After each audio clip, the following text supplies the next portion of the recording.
ఇప్పుడు ఎలక్షన్ దగ్గరికి వద్దామండి. మీరు ఓటమి ఎరగరు అసలు. కొట్లాడిన ప్రతి ఎలక్షన్ గెలిచారు. చివరిలోకి వచ్చేటప్పటికి మొన్న ఎలక్షన్లో ఓటమిని చూడాల్సి వచ్చింది. ఎట్లా, అందుకనిది? యాక్చువల్ దానికి చాలా కారణాలు ఉన్నాయి.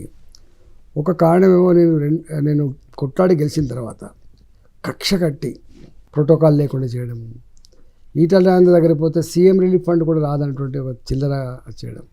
అంటే ఎమ్మెల్యేగా ఉన్నప్పటికీ కూడా ఎమ్మెల్యే బాధ్యతలను కూడా అక్కడ ఒక సూపర్ పవర్ని తీసుకొచ్చినట్టు ఒక ఎమ్మెల్సీని తీసుకొచ్చి పెట్టి ఆయన చీఫ్ ఇప్పించి మొత్తం ఆయన చెప్తేనే మీరు పోలీసులు ఉండాలి, ఆయన చెప్తేనే, ఇవన్నీ చిల్లర పనులు చేశారు.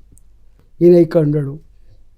కష్టకాలంలో మీరు గెలిపిస్తే గజ్వెల్ పోయిండు, గజ్వెల్లోనే గెలుస్తాడు, గజ్వెల్ తన ఇంటి దగ్గరనే ఉంది, మిమ్మల్ని వదిలిపెట్టిండు అంటే ఒక విష ప్రచారం. వాళ్ళు కూడా నమ్మి నిజమే 20 ఏళ్ళు మేము ఇంత కష్టపడి సాధకుండా బిడ్డ ఇంత ఎదిగిండు మమ్మల్ని నమ్ముకుంటే మమ్మల్ని వదిలిపెట్టిపోయింది అని చెప్పి నమ్మించడంలో వాళ్ళు కొంత సక్సెస్ అయ్యారు. మూడోది ఏమైపోయింది, తడి బట్టలతో భార్య బిడ్డ తాను ఏడ్చుడు తుడుచుడు అని ఇక మామూలు లేదు.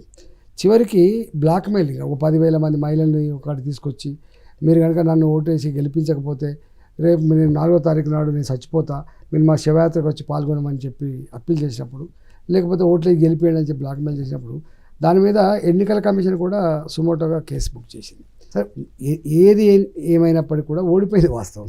అంటే దానికి పోస్ట్ అనాలిసిస్ ఓడిపోయింది వాస్తవం. అనేక కారణాలు లేదు, దాన్ని ఓడిపోయాను. నేను కూడా పోలే వాస్తవంగా. ఇవన్నిటినీ ఎప్పటికప్పుడు గమనించుకుంటా దీనికి విరుగుడు ఏదైతే మేము చేయాలో ఆ విరుగుడు చేయడంలో మేము సక్సెస్ కాలేకపోయాం, అందుకే పోయింది.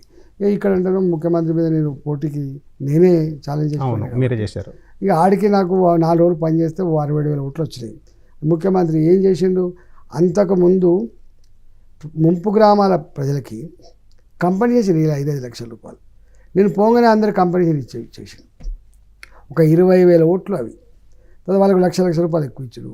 ఇక ప్రలోభాలు అంటే మామూలు ప్రలోభాలు ఉండవు. మామూలు అప్పుడే కేసీఆర్ తట్టుకోవడం కూడా సాధ్యం కాదు. అందులో ముఖ్యమంత్రి అంటే నేను ఆయన మీద ఛాలెంజ్ చేయడమే ఒక గెలుపు అనుకున్నాను. గెలుపు అనుకున్నారు.